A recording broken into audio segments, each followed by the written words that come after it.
the Appalachian Mountains, an ancient mountain range that runs from Alabama through Georgia, North Carolina, Tennessee, and a hop, skip, and a jump all the way up to Canada. Now, these mountains are plumb full of history, and we're going to spin just a few of those yarns for you today. Now, we're going to tell you about some of my favorite people who lived hereabouts, but first, we have to go back. Back many, many, many years ago, before there were any people. The Cherokee people say, when all was water, all the animals lived up above, beyond the sky arch. But it had gotten much too crowded. The little water beetle, named Dayunisi, which means beaver's grandchild, decided to go see if he could find the animals some more room to live. The little water beetle jumped into the water and swam in every direction, but could find no firm place to rest. Then he dove into the water all the way down to the bottom and came up with some soft mud, which began to grow and spread on every side until it became the island, which we now call Earth. All the animals came to live on the Earth, but it didn't take long for a quarrel to break out. And now presenting how the deer got his antlers.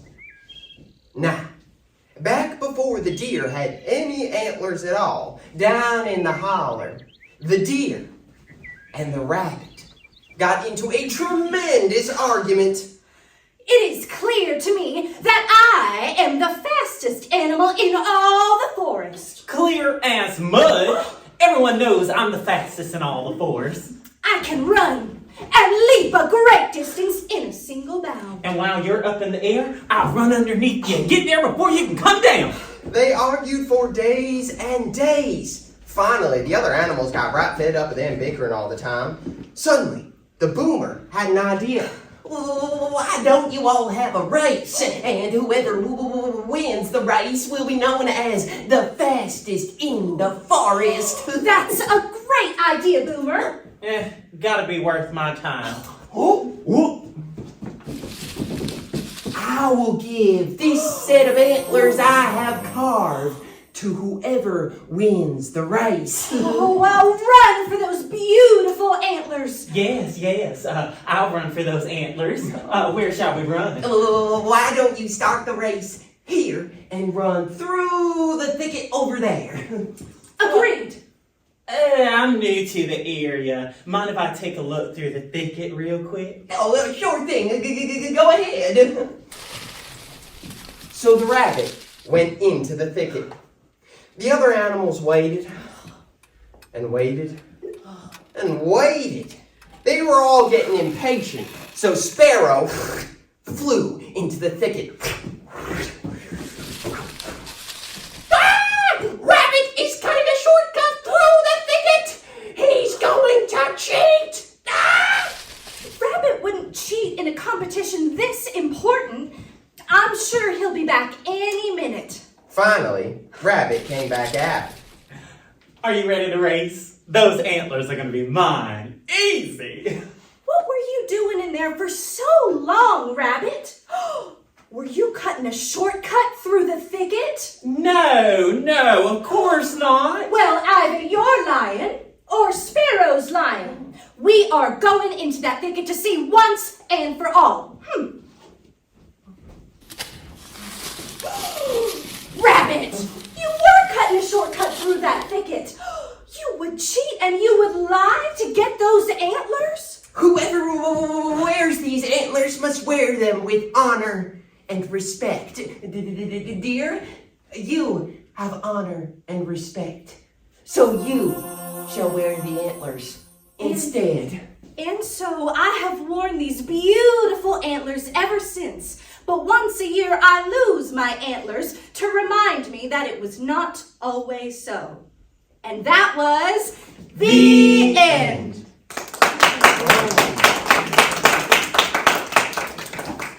If if we fast forward through Appalachian history, we'll find not just more animals, but people too. And this next story is not just about any old person. Oh no, this story is about one of the most famous boys in all of Appalachia. And that has got to be my friend Jack. Now, you might know Jack from the story about when he grew a big old beanstalk and stole some golden egg-laying geese from some giants. But Jack went on a lot more adventures than just that. Oh, everyone say hey, Jack. Hi, Jack. And now presenting Jack and the Silver Sword. Now, one day, Jack left his mama and he went off to seek his fortune. I'm off to seek my fortune. I don't know what a fortune is, but I reckon I recognize it when I see it. And Jack set off down the road. After a few days of traveling, Jack met an old woman. Excuse me, ma'am. Do you know where I can find my fortune? Do what? Do you know where I can find my fortune? Oh, Lord, I don't know where your fortune is, Jack. But if you're looking for some nice farmland to settle into, I know just where to look. Well, where should I look? Do what? Where should I look? Oh, you see that nice tract of farmland there, Jack? The king owns all of it, but right on the other side is as much farmland as you could ever want. Well, I reckon I can get over there in no time at all. Now, Jack, you can't just cut across the king's land. Why? Can't I just go and ask the king if he'll let me cut across? The trouble ain't the king. The king is a kind king, and if you asked him, he'd probably tell you to just go right on through.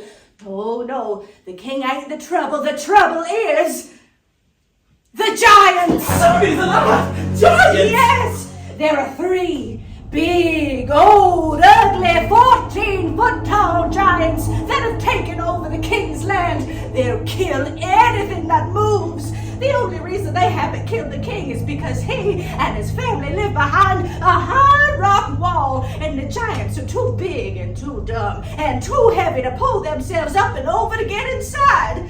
Why, the poor king and his family are just in like a prison up there.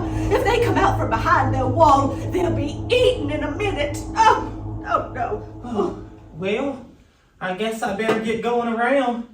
But before Jack could thank the old woman, well, she done disappeared. And Jack wasn't sure what had happened next. Well, this is a right pig in a poke. Jack climbed up on a rock and surveyed the land.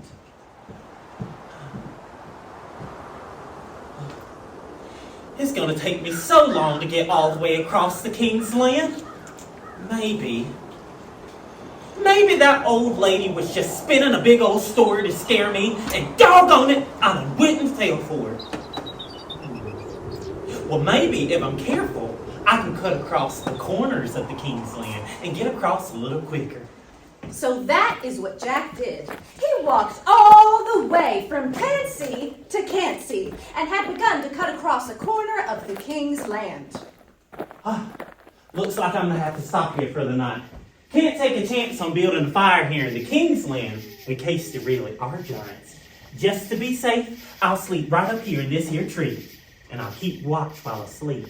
So, Jack found himself a nice, comfy crook in the tree and fell asleep, but he keeps one eye open all night long just in case. When the morning light was just a tickle in the Great Smoky Mountains, Jack heard something or someone coming.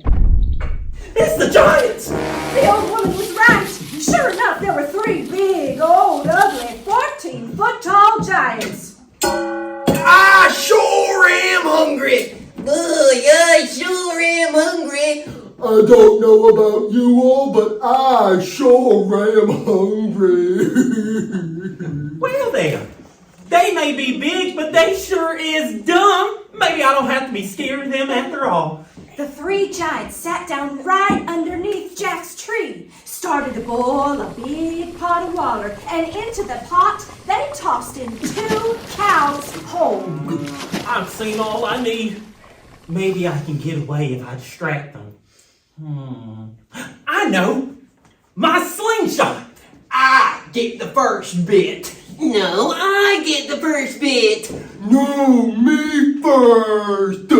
And right then, Jack shot a stone into the back of the first giant's head. Ow! I don't know which one of you did that, but you better not do it again or you'll be sorry.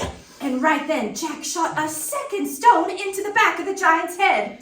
Ah! Now quit it!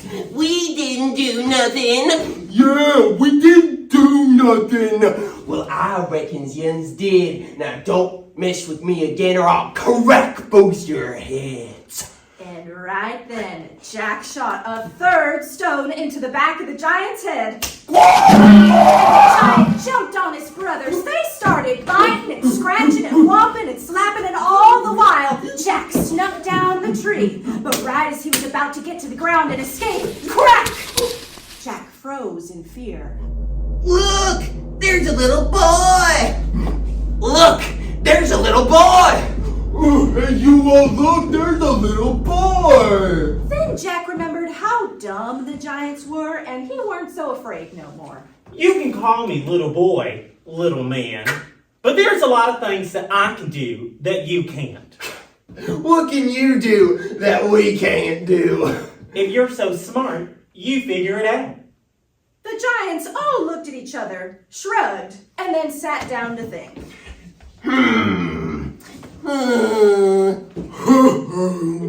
Then, with a ruckus, We done figured it out! We know you can do that we can't do. Come with us. You're going to help us get into the king's castle lands. I don't know what they're talking about, and I don't want to go with them, but I don't think I got much of a choice. so the giants carried Jack up over a big hill, and up ahead Jack could see a low rock cliff. No, wait a second, it wasn't a cliff at all. It was a wall, a big rock wall, 30 feet high. Here we are. Well, here we are. Hey boys, here we are. Jack was getting tired of hearing everything 3 times. We've been trying to get into the king's castle lands for so long now, but we are just too big and strong to get on up over this here wall. So, little boy, we're gonna throw you up over this here wall, and when you come on down on the other side, you're gonna run on down over to this gate, open it up, and let us in. All 3 giants got a hold of Jack and began to swing him back and forth. Let's help the giants count to 3. Ready? 1, 2, 3! And Jack went sailing through the air and landed with a bump on the top of the wall. It turned out the wall was near about 20 feet thick. I made it! Yee-hoo! Now get on down over to that gate and open it up for us, little boy! Jack ran down the ramp and over to the castle wall. There was a sort of big tunnel through the wall, and at the end of the tunnel was the gate. He ran down the tunnel and up to the gate. Looks like this tunnel is just big enough for the giants to crawl through. I've got a plan. And the giant said, "Come on, little boy, open the gate, little boy." Come on, little boy, open the gate, little boy. Let us get on in there, little boy. Well, I see exactly what the problem is. The latch is rusted because it's been closed for so long. I'll have to find something to bust it loose with. You ends wait right here. So the 3 giants sat down to wait outside. Jack turned around, and in front of him was the biggest house he had ever seen. This must be the king's house. Hello? Everyone still must be asleep. It is mighty early. Huh. And they left the front door wide open. Since the king had been locked up behind that big wall for so long, he weren't much afraid of robbers. So Jack stepped through the front door into a big hall, and on the wall he saw hanging a big silver sword. Boy, if I had a sword like this, maybe I can go back and challenge them giants a bit. But when he tried to pick up the sword, it was way too heavy. So heavy that he couldn't even budge it. Then, all of a sudden, the sword spoke. Whoever is strong enough to drink the drought is strong enough to heft the sword. I don't see a drought. Oh well. As Jack looked through the house, every door was left wide open. Jack saw in one room the king sleeping. In the next, he saw the queen. Seems like a bit of waste to have all this room for just sleeping, don't you think? And in the third room, Jack saw the sleeping princess. Zuni is alive! I didn't know there were girls as pretty as that in here! Then Jack saw a glass bottle on the wall, and on the bottle was written an inscription that read, Whoever is strong enough to give in to love is strong enough to drink the drought. I don't know what that means, but I sure am thirsty. Woohoo! That sure is sweet and pure and smooth, and it tickles too. Now when Jack looked back at the beautiful princess, he weren't nervous at all. Time to get rid of them giants. So, Jack made his way back to the room with the sword. He grabbed the big silver sword and it came right off the wall. Why, it's as light as a feather now. Back at the wall, Jack came up with a plan. Right down the wall from the tunnel to the main gate was a smaller tunnel that led to a little late night tunnel for people in the old days who got shut out of the castle walls after the gates were closed for the night. Looks like this tunnel is just big enough for the giants to crawl through one at a time. I've got a plan! Jack unlocked the small door. I found a way to get you in. There's a little crawly tunnel that each one of you can crawl through, one at a time. Me first! Me first! Slowly but surely, the first giant inched his way through the late night crawly hole. And when just his head was poking out, whack! Jack swung the big silver sword and chopped his head right off. Jack called out to the other giants. Looks like he's stuck. You'll have to push him through. So the second giant pushed the first giant through. And just when Jack saw his head poking out, whack! Jack called out to the last giant. Stuck again. And then came the third. The biggest and dumbest of them all. And just when Jack saw his big old head poking through, ker-whack! All the commotion woke the whole castle. The king and the princess came rushing out. What a tall nation! What? My son! You done got rid of the giants for us! With a bit of help from this sword I found. Oh, Father! This is the boy I told you that I dreamed about last night. Why, this boy's able to wield the silver sword. That means he drank the drought. And if he drank the drought, that means he's strong enough to give in to love. Oh. Why, it's not very hard to fall in love with someone as beautiful as you, my lady. Oh. Well, what's your name, young man? Jack. Well, Jack, how would you feel about a wedding? Well, I still don't know where my fortune is. I still don't know what one rightly is. But I guess being married to you is better than any fortune is. And so it was decided that Jack would stay on here and marry the princess. And that was the end. As you can well see, there are so many yards to spin here in the Appalachian Mountains. And you can find even more about the Cherokee and Jack and many more right here in the library. And best of all, you can spin your own yarns by hopping up out of your seats and enjoying this beautiful world outside, just like Jack. The deer. And all the creatures of the forest. And that was the end. Thank you so much.